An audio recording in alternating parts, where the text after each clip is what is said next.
장식이 된 과일들 보니까 그런 생각을 합니다. 이제 사과가 배가 될 수 없고요, 배가 또 파인애플이 될 수가 없습니다. 제 모양 제 빛깔로 빛을 내고 또 맛을 내면 그것으로 우리에게 기쁨을 주는 것처럼 예배를 드린 여러분도 내가 다른 사람, 다른 존재가 되는 것이 아니고 있는 그 모습 그대로 주님 앞에 나오면 감사가 되는 것 같아요. 한번 고백했으면 좋겠습니다. 나는 하나님의 감사입니다. 믿습니까? 감사합니다.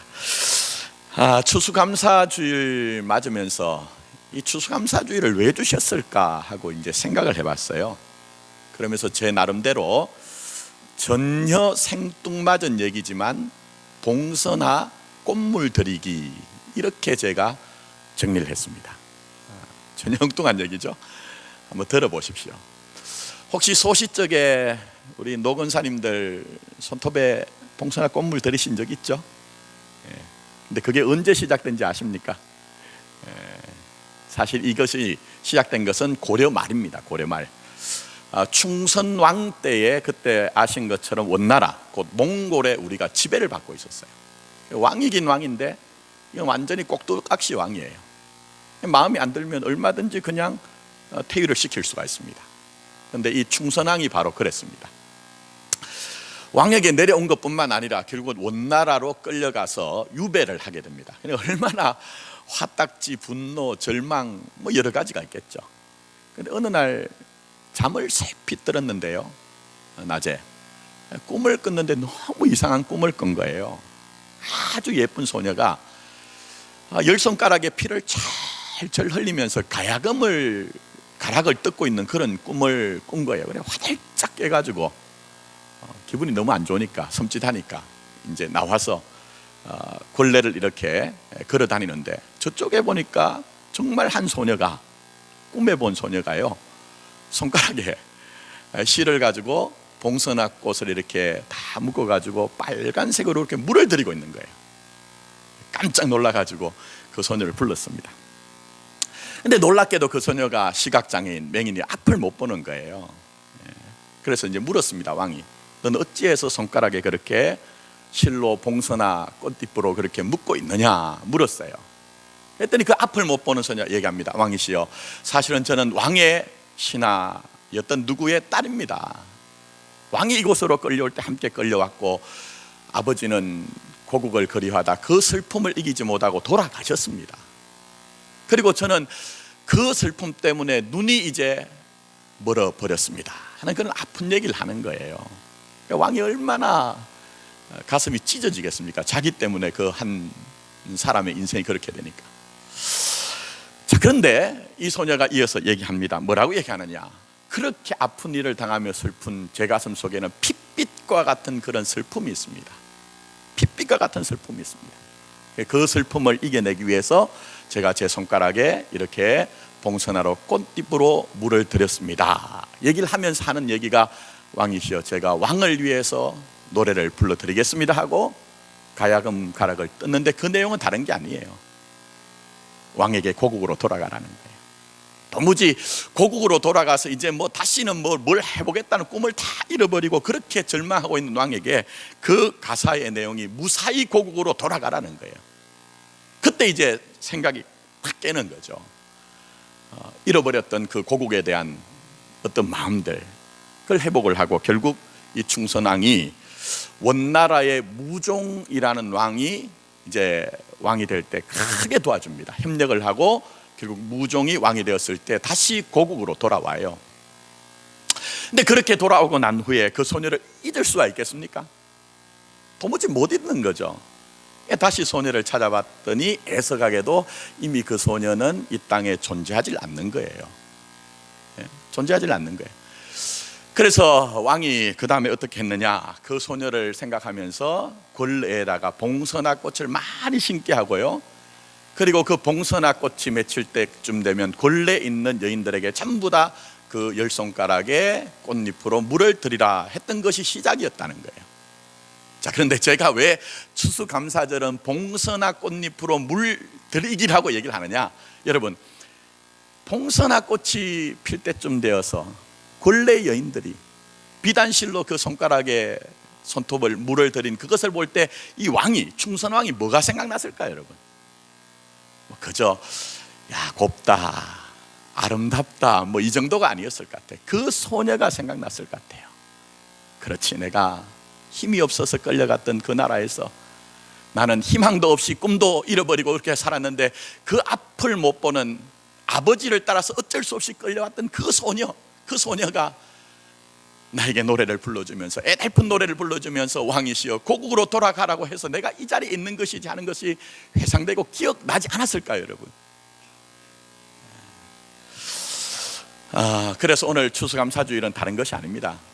뭐 우리가 1년 365일 순간순간 하나님 앞에 감사해야 되지만, 저도 참 분주하고 바쁘면요 그렇게 하지 못하더라고요. 정말 그렇게 살지 못해요. 그래서 오늘 이날만이라도 마치 봉선화 꽃잎 물을 들였던 그 여인들을 볼 때에 그 소녀를 기억했던 그 왕처럼 우리 인생을 그 사랑으로 둘러주시고 전능자의 오른손으로 지금 이곳까지 이끄신 그 하나님의 인도하심 앞에 우리가 좀 감사를 하자는 거예요. 그 감사를 좀 하자는 거예요, 여러분. 그래서 지난주에 제가 삶의 예배하는 그런 양식지를 나눠드렸습니다. 한번 쓰신 분 계세요, 여러분? 저도 앉아서 뭐가 감사한가 생각을 해보니까요, 별의별 게 다 감사해요. 사실은 제가 전임지에서는요 설교 노트가 A4에서 8장에서 10장이었습니다. 어마어마한 분량입니다. 그거 준비하고 전 설교를 대체로 안 보려고 노력합니다. 그러니까 그걸 다 외우려고 하면요 정말 힘들었어요.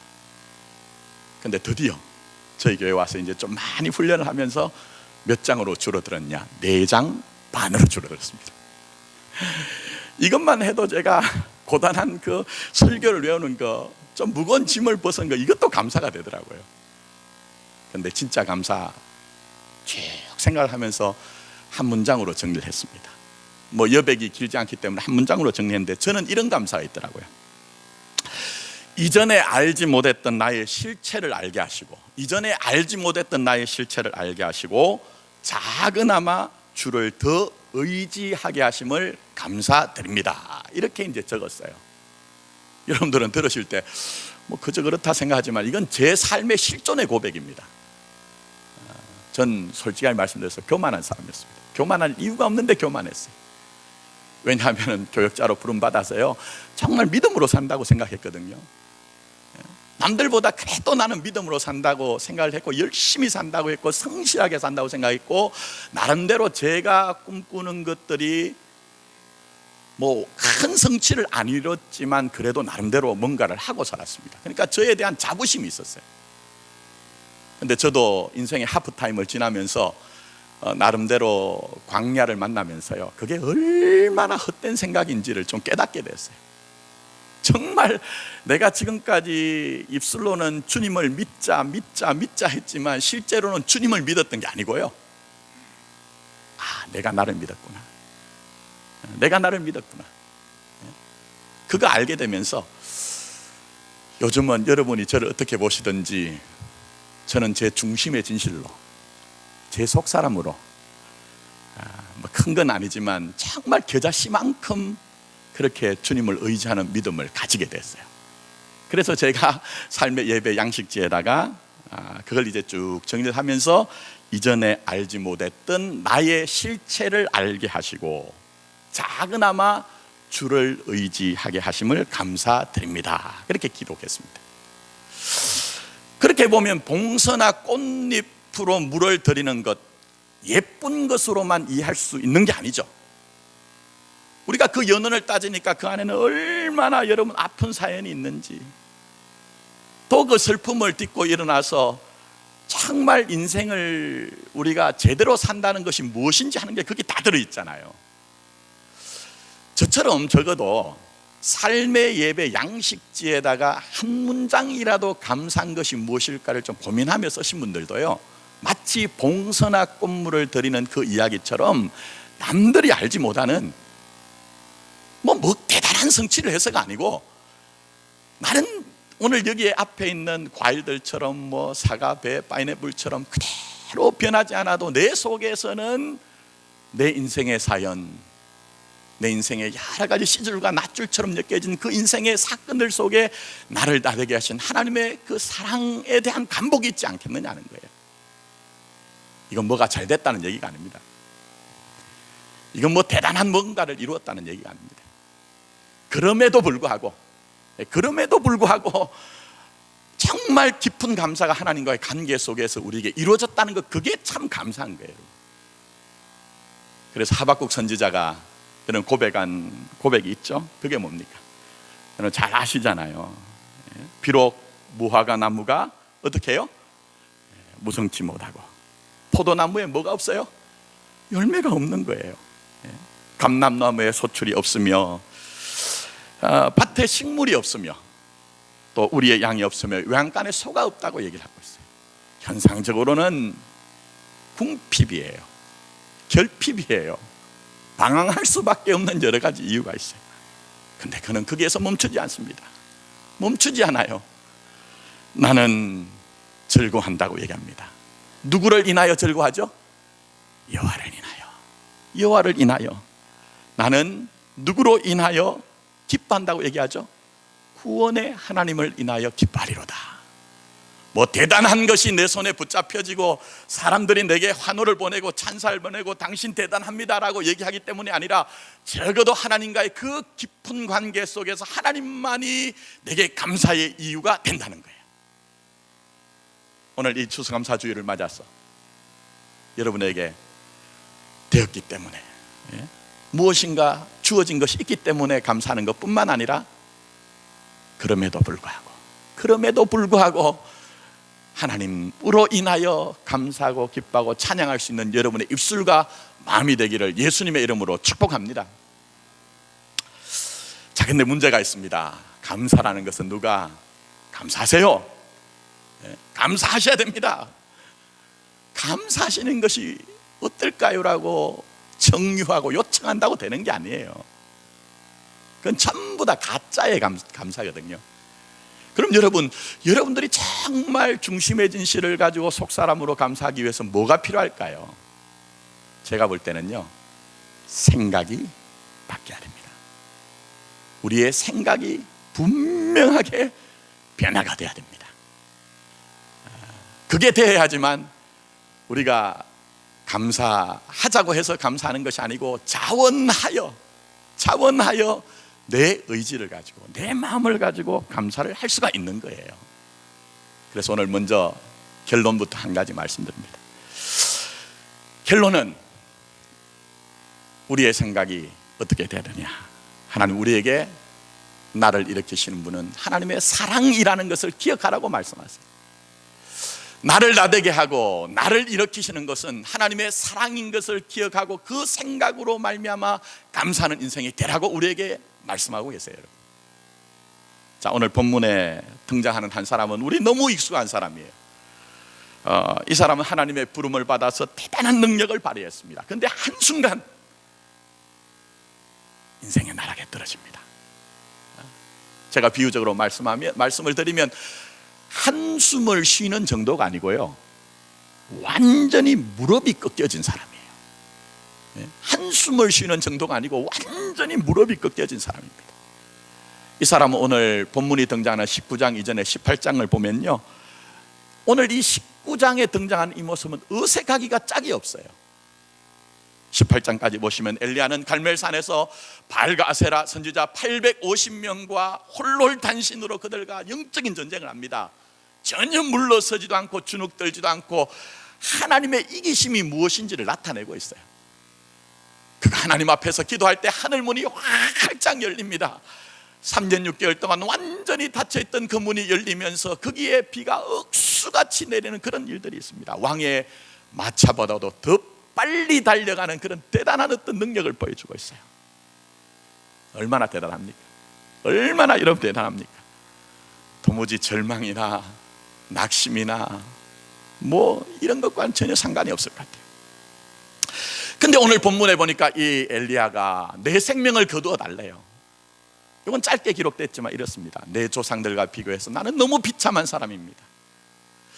오늘까지는 이 정도라도 그냥 견뎌냈는데 내일은 내가 이세벨 때문에 보장이 되지 않을까. 오늘로 족하니 오늘까지만 좀 살게 해주십시오. 내가 나 스스로 목숨을 거둘 수 없으니 하나님 내 생명 거두어 가주세요. 이렇게 이제 하나님 앞에 때를 쓰는 아이처럼 그래 때를 쓰고 있거든요.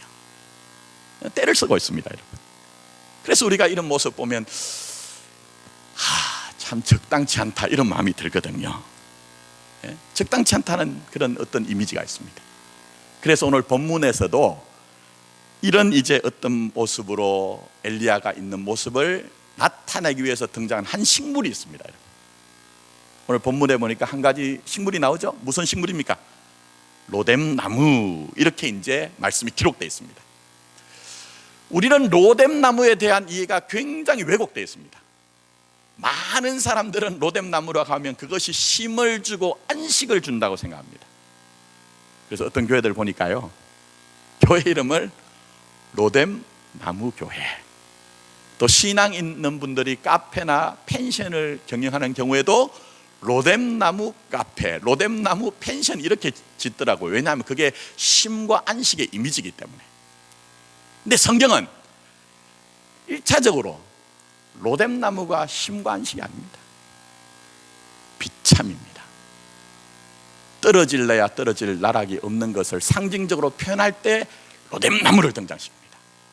그 증거가 무엇입니까? 오늘 본문에 나타나는 첫 번째로 가장 중요한 것은 엘리야의 사건이에요.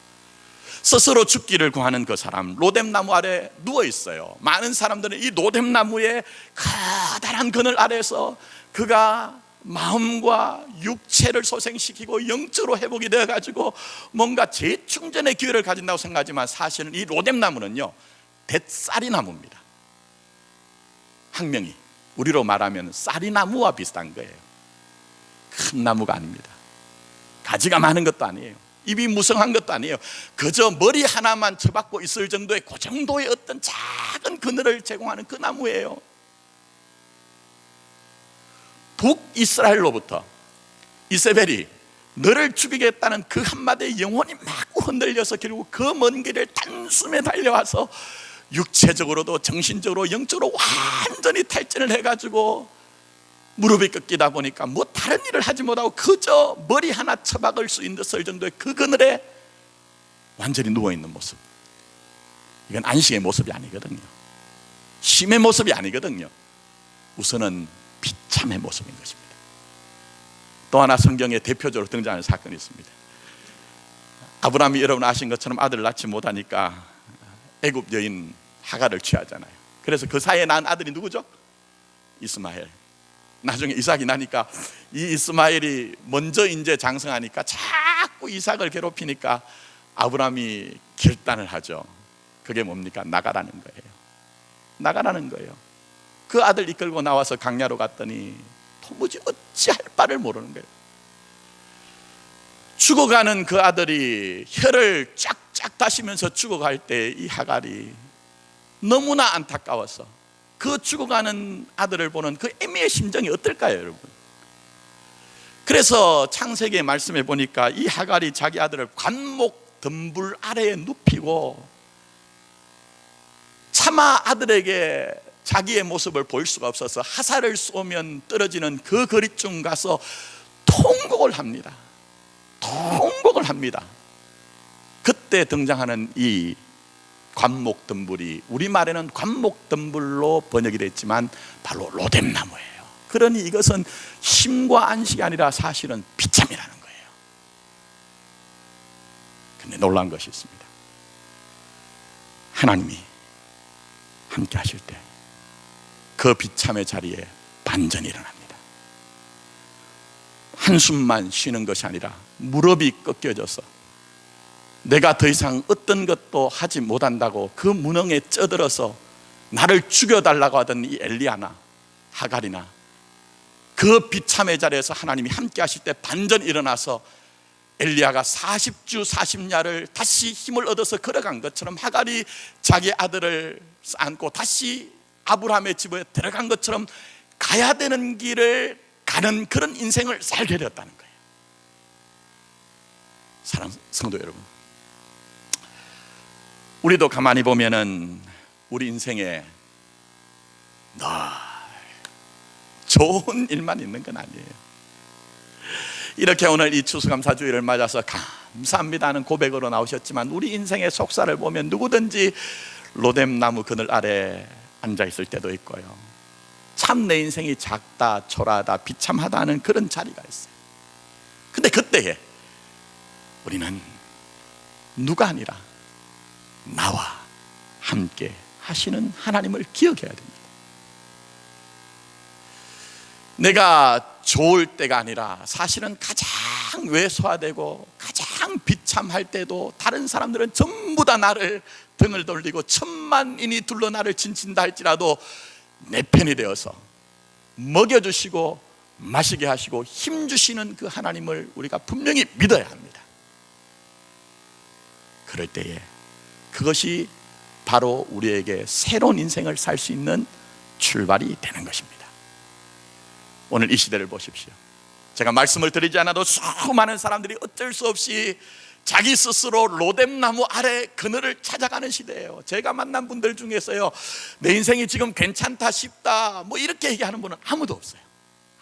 아무도 없어요. 그야말로 비참함이 충만한 시대입니다. 우리는 이 시대 정신을 이기고 어떻게 하면 진짜 감사 인생을 살 수가 있을까요? 그럼에도 불구하고 하나님은 나와 함께 하시지. 내가 나 스스로에 대한 정당성과 내가 나 스스로에 대한 그런 기대가 다 무너진 자리에서조차도 하나님은 내 인생을 포기하지 않으시고 내 인생을 전부 안아서 가시는 분이 바로 하나님이시지 하는 그 사랑의 하나님을 기억하자는 거예요, 여러분. 그럴 때 우리는 새로질 수가 있습니다. 그럴 때 우리가 가지 못하는 길을 주가 공급하시는 그 힘의 능력으로 지금부터 걸어갈 수가 있는 것입니다, 여러분.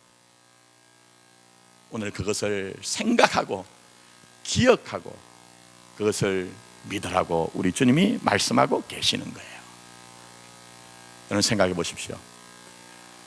사실 오늘 여기에 등장하는 엘리야는 대단한 사람이었습니다. 그냥 그런 사람이 아니었습니다.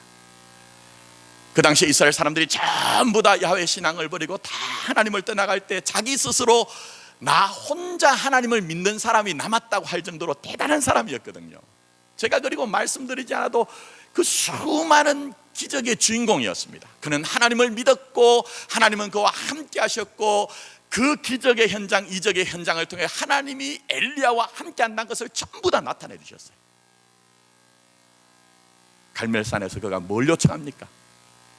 하나님 되신 것과 하나님이 나와 함께 하신다는 것을 나타내 달라고 그렇게 얘기했잖아요. 근데 지금까지 그렇게 살았거든요. 근데 한순간 한 여인의 그 목소리 하나에, 그 음성 하나에, 그 명령 하나에 그의 영혼이 심히 떨리면서 그는 한순간에 자기 인생을 도망자가 되어서 도피자가 되어서 이 로뎀나무 아래 머리를 쳐박고 있는 거예요. 그럼 여러분 생각해 보십시오.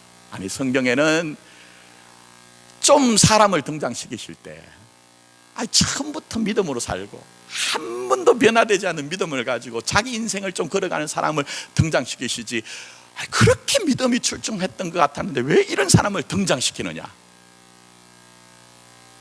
여기에 대해서 야고보 사도는 야고보서 5장 17절에 우리에게 이렇게 얘기합니다. 뭐라고 얘기합니까? 엘리야는 우리와 뭐가 같은 사람이라고 했죠? 성정이 같은 사람이라는 거예요. 무슨 얘기입니까? 엘리야 자신을 신비화하지 말라는 거예요. 엘리야가 대단한 사람이라고 착각하고 오해하지 말라는 거예요. 더 나가서 너희들도 너 인생에 엘리야처럼 로뎀나무 아래 찾아갈 때가 있지 않느냐. 한숨만 쉬는 것이 아니라 무릎이 꺾여져서 하나님 내 생명을 거두는 것이 훨씬 낫다고 하는 그런 탄식이 있지 않느냐, 절망이 있지 않느냐. 그러나 엘리야를 봐라, 엘리야를 봐라. 그 순간 너희가 꼭 기억해야 되는 것이 있다. 엘리야는 자기 스스로 무릎을 꺾은지 모르지만 내가 그와 함께함으로 말미암아 내가 그에게 힘을 준다, 능력을 준다. 그가 가고자 하는 길을 가게 하는 것이 바로 나의 사랑이라. 나를 보라고 주님이 말씀하고 계세요. 그러므로 오늘 이 추수감사 예배를 드리시는 저와 여러분들이 내가 나의 지식과 경험과 능력, 심지어는 내 믿음을 여러분이 의지하는 것이 아니라 아버지 하나님의 사랑의 능력을 바라보고 아버지 하나님의 사랑의 능력을 의지하는 여러분이 되기를 예수님의 이름으로 축원합니다. 목회를 하다 보니까요, 제일 어리석은 사람이 누구냐? 제 능력으로 산다고 생각하는 사람이 제일 어리석은 것 같더라고요. 저희 교회에서는 아직 전도 운동을 제가 본격적으로 시작하지 않았습니다. 다행히 이번에 주일학교에서부터, 교육부서에서부터 전도 운동을 이제 시작하겠다고 해서 이 추수감사 주일 전후를 해서 이제 전도 운동을 하시더라고요. 근데 전도를 해보면요, 정말 이상한 일이 많이 생깁니다. 정말 이상한 일이 많이 생깁니다. 가끔은 이런 분들이 있어요. 자기 의지가 너무 강한 분들은요, 복음을 전하면요, 화를 막 냅니다. 뭐라고 하는지 아세요? 아니, 보이지 않는 하나님을 어떻게 믿냐고요, 목사님. 저는 보이지 않는 하나님보다 보이는 뭘 믿겠다고요? 제 손을 믿고 살겠습니다. 이런 분들이 계세요. 근데 다 그런 건 아닌데요, 제가 진짜 한번 경험했는데, 그런 분이 한 분 계셨는데 어느 날인가는 전도를 하는 그 길에 다시 서서 전도를 하고 있는데 그분이 깁스를 하고 나타나셨어요. 깁스를. 그러면서 자기 스스로 와서 그래요. 목사님, 하나님이 계시긴 계신 모양입니다. 제가 딱 보니까 느낌이 오잖아요. 왜 그러십니까? 그러니까 지난주에 별 것도 아닌데 제가 좀 힘을 쓰다가 갑자기 아파가지고 견디지를 못해서 병원을 갔더니 제 손이 금이 갔다고 합니다. 그러면서 하는 말이 그거예요. 제가 아직은 모르겠지만 하나님이 계신 것 같으니까 교회에 한번 나가 드릴게요. 교회 한번 나가 드릴게요. 이런 얘기를 하는 거예요. 여러분 어떻게 생각하십니까? 이건 늘 있는 일도 아니고 우연일 수가 있습니다. 그러나 여러분 잘 한번 생각해 보세요. 정말 우리 인생이 내 실력대로만 지금 사시는 거예요, 여러분. 내 실력대로 사시는 거예요. 여러분이 아직도 여러분의 그 마음속에 내 실력대로만 산다고 생각하시고 오늘 그저 추수감사 헌금을 준비해서 나와서 감사를 드린다고 하면 아직도 진정한 감사가 뭔지 모르는 거예요. 진정한 감사가 뭔지 모르는 거예요. 우리는 절대 제 실력대로만 살 수가 있는 사람이 아닙니다. 세상의 사람들은 자기 머리의 생각과 판단과 자기의 감정과 자기의 결정을 따라 자기 몸을 움직여서 산다고 생각합니다. 현상적으로는 다 똑같아요. 그러나 적어도 구원받은 하나님의 교회와 성도들은 그 마음속에 세상 사람들이 가지지 못한 고백을 가집니다. 하나님의 사랑으로 나는 나의 다됨을 가지고 있습니다. 적어도 정말 하나님의 구원이 이루어진 하나님의 백성들, 자녀들은 그 믿음의 고백으로 내 능력만으로 사는 것이 아니라 아버지 하나님의 능력으로 사는 것입니다 라는 확실한 고백이 있다는 거예요. 이 고백이 회복되는 교회와 이 믿음을 회복하는 여러분이 되기를 예수님의 이름으로 축원합니다. 그럴 때야 진짜 감사할 수 있기 때문이에요. 사랑하는 성도 여러분, 엘리야를 한번 보십시오. 저는 말씀을 묵상하다가요, 엘리야의 엘리야됨이 어디 있을까 고민이 많이 됐어요. 엘리야가 하늘 문을 열었을 때 엘리야의 엘리야됨이 있는가? 엘리야가 기도할 때 3년 6개월 동안 닫혀졌던 그 하늘 문이 열리고 비가 내렸을 때 엘리야가 엘리야됨이 있는가? 그 갈멜산 정상에서 850명과 중가부적이라고 생각할 수 있는 거기에 올라서 홀로 단신으로 믿음으로 싸울 때 엘리야의 엘리야됨이 있는가? 물론 그럴 수가 있습니다. 근데 제가 생각할 때는요, 엘리야의 엘리야됨은 바로 이 로뎀나무 아래 있는 거예요. 그 비참의 자리, 도무지 내가 나를 인정하지 못하는 그 순간에도 나를 포기하지 않는 하나님, 나를 포기하지 않는 하나님. 여전히 다른 사람들은 나를 이렇게 저렇게 판단하고 비판할 수 있지만 나를 여전히 불쌍히 여기시는 그 하나님, 그 하나님을 만났을 때에, 그 하나님을 만났을 때에 진짜 엘리야가 엘리야 되었다고 생각합니다. 바로 나로 나되게 하는 것이 누구입니까? 아버지 하나님과 그의 사랑인 것이죠. 그래서 사도 바울은 동일한 고백을 합니다. 나의 나된 것은 하나님의 뭐라고요? 은혜라. 그렇게 고백하잖아요. 나의 나된 것은 하나님의 은혜라. 그러므로 어떤 상황 가운데서도 하나님의 사랑을 기억하십시오. 내가 어떤 비참의 자리에 있든지 여러분의 인생을 끝까지 붙드시고 그 가슴으로 안아주신 하나님의 능력을 여러분이 기억하십시오. 사도 바울도 마찬가지입니다. 고린도후서 1장 8절부터 9절까지 보니 사도 바울이 자기 인생에 이런 일을 그렇게 얘기를 합니다.